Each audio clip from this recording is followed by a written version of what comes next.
मी खूप टेन्शनमध्ये आहे आणि मी खूप घबरावली होती. त्याच्यामुळे मी ना एका गावाला पळून गेली होती आणि पळून गेल्यावर तिथे मदर्स डेच्या निमित्त ना मस्तपैकी असा कार्यक्रम घेण्यात आला होता आणि तिथं ना प्रमुख पाहुणे मी होती. म्हणून ना मी कालपासून व्हिडिओ टाकले नव्हते. परंतु काही लोकांचा गैरसमज झाला होता, मी घाबरून व्हिडिओ टाकत नाही आहे.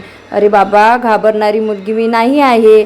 तर चला मी कुठं गेली होती ते तुम्हाला दाखवते. श्री स्वामी समर्थ, जय जय स्वामी समर्थ. श्री जो होता है अच्छे के लिए होता है, आगे भी अच्छे के लिए ही होगा है और जो होगा वो भी अच्छा ही होगा. तर चलो श्री स्वामी समर्थ, स्वागत आहे तुमचं माझ्या चॅनलवर.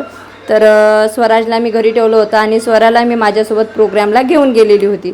तर संध्याकाळचा प्रोग्राम होता आणि खूप छान असा प्रोग्राम होता कारण की आज होता मदर्स डे.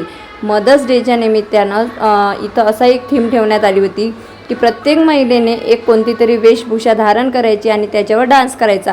मग कोणी पंजाबी बनलं होतं, कोणी मराठी बनलं होतं, कोणी बिझनेस वुमन्समॅन, कोणी राजस्थानी, कोणी पंजाबी लूक, कोणी मराठी लूक, कोणी बंगाली लूक, असे वेगवेगळ्या प्रकारचे महिलांनी लूक घेतलेले होते. आणि हा प्रोग्राम मदर्स डेच्या निमित्ताने ठेवण्यात आला होता की महिलांनी स्वतःची एक पॉवर ओळखायची म्हणून. आणि इथं एक अध्यक्ष म्हणजे प्रमुख पाहुणे होत्या वाशिमच्या रिसोर्टच्या मॅडम आणि प्रमुख पाहुणे मला पण बोलावण्यात आलं होतं. तर आम्ही तिथं गेलो होतो आणि कसं आहे इथं मग गेल्याबरोबर ज्या लेडीज आलेल्या होत्या ते तुम्ही बघू शकता किती हॅपी आहे. त्यांनी सगळ्यात अगोदर आमच्यासोबत सेल्फीज वगैरे काढल्या आणि काल ना सर्व आवरून वगैरे मी दुपारी गेली इकडं कार्यक्रमासाठी. नंतर प्रवास केला, नंतर तिथं पोहोचणे, नंतर नाश्ता पाणी वगैरे. आणि स्वराने मोबाईल बघू नेट संपवलं होतं, त्याच्यामुळे मोबाईलमध्ये अपलोड करण्यासाठी नेट नव्हतं. बाकी मी घरी असते तेव्हा मग मी वायफायवर व्हिडिओ अपलोड करते. तर नेटही नव्हतं काही नाही, मग शूटच काढले आणि नेट काही अपलोड म्हणजे हे केलं नाही. तुम्ही बघू शकता ज्या ज्या सासू होत्या तर त्या सर्व सासूंचे सुनीने मस्त चरणस्पर्श केले चांगल्यापैकी. पाय म्हणजे धुवून वगैरे काढले, त्यांची पूजा केली मदर्स डेच्या निमित्तानं. म्हणजे आई समान आईसारखीच आपली सासू असते अशी एक त्यांचा उद्देश. तर नंतर इथं पूजा वगैरे करण्यात आली, दीप प्रज्वलित करण्यात आलं आणि सावित्रीबाई फुले जे काही फोटो वगैरे होते त्या सर्वांना हाल घालून वगैरे पुष्पगुच्छ वगैरे देण्यात आले, स्वागत करण्यात आलं सगळ्यांचं. आणि त्याच्यानंतर इथं ना 2-2 शब्द बोलायला सांगितले होते. तर मी माझं ओळख म्हणून इंट्रोडक्शन म्हणून 2 ते 3 मिनटं बोललेली आहे की प्रत्येक महिला आपल्या पायावर उभी राहिली पाहिजे आणि तिने प्रयत्न केला पाहिजे स्वतःचं अस्तित्व घडविण्याचा, बरोबर ना. आणि लोक तुम्हाला नाव ठेवणार आहे, हे जे लोक आहेत ना हे कधीच म्हणजे थांबूच शकत नाही. कारण जे काही करू शकत नाहीत ते दुसऱ्या लोकांना नावं ठेवण्यात, त्यांना मागं ओढण्यात एक्सपर्ट असतात. कारण त्यांना हे माहिती असते की जर मी हे काम मी करू शकत नाही, मी एवढं शिकलेलं असू आहे, माझ्याकडे हे सर्व आहे, जर हे काम मी नाही करू शकत तर ही कशी काय करू शकते. या जळक्या उद्देशानं ते भरपूर लोक कसे मागं राहतात आणि दुसऱ्यांनासुद्धा मागं ओढतात.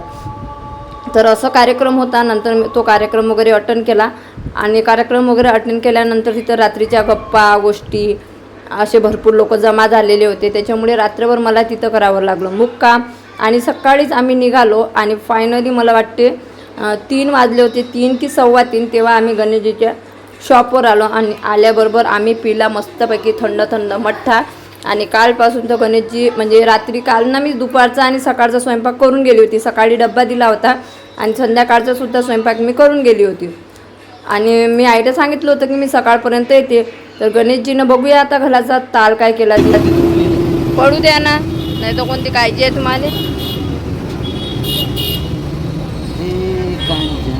जा ना, बॅग आणली ना भरून, जा गावाला जा. पप्पा मला कारंजेला नेतात. आग लागते आता कारंजेला खायले हा.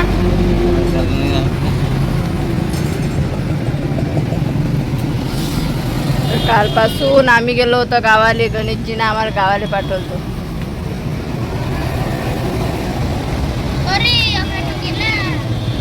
पाय नाही आठवण आहे ना, चाल ना घरी जाऊ. बॅग भारी आहे ना. तो ऑटो स्वरा तो खाली आहे का काय, मी लहानाचा काकाले फोन नंबर आहे का माझ्याजवळ.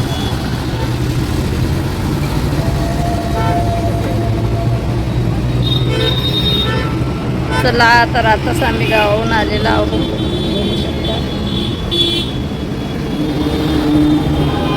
हॅलो फ्रेंड्स, तर आता वाजलेले आहेत 4-4:30 होत आहे. आम्ही घरी आलेलो आहोत.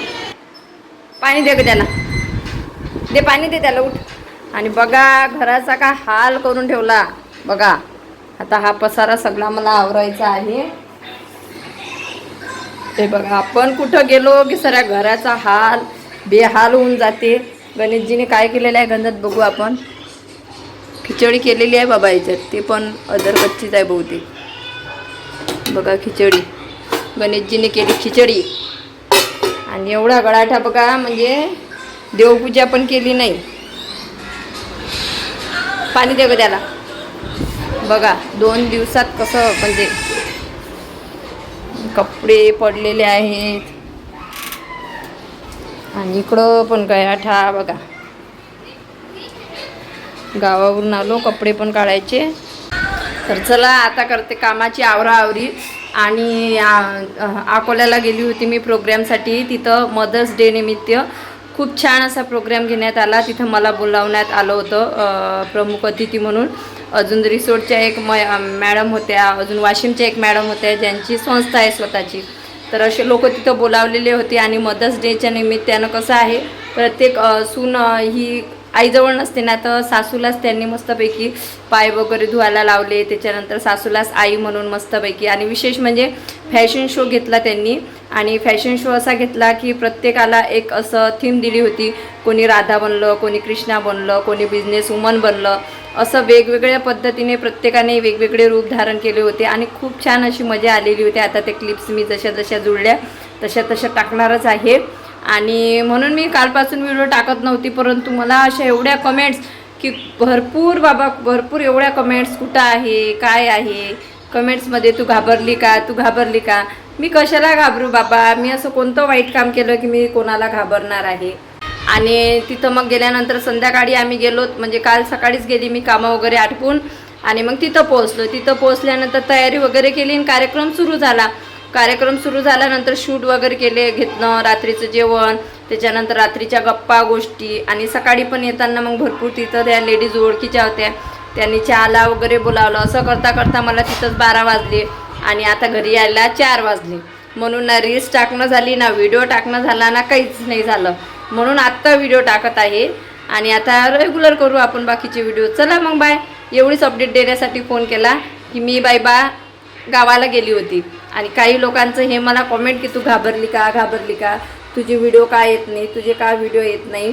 म्हणजे तुमच्या लोकांना खरंच खूप काळजी आहे. मोहिनीचा व्हिडिओ जर आला नाही तर का आला नाही, आणि आला तर का आला, आला नाही तर का आला नाही, आला तर का आला. मग आला तर याच्यातल्या आम्ही चुका काढू कशा. मी तर विचार करते बाबा, जर मी व्हिडिओज नाही टाकले तर बाकीच्या लोकांचे चॅनल कसे चालणार, तेच मला कळत नाही. चला मग बाय बाय. आता कामधंदे करतो.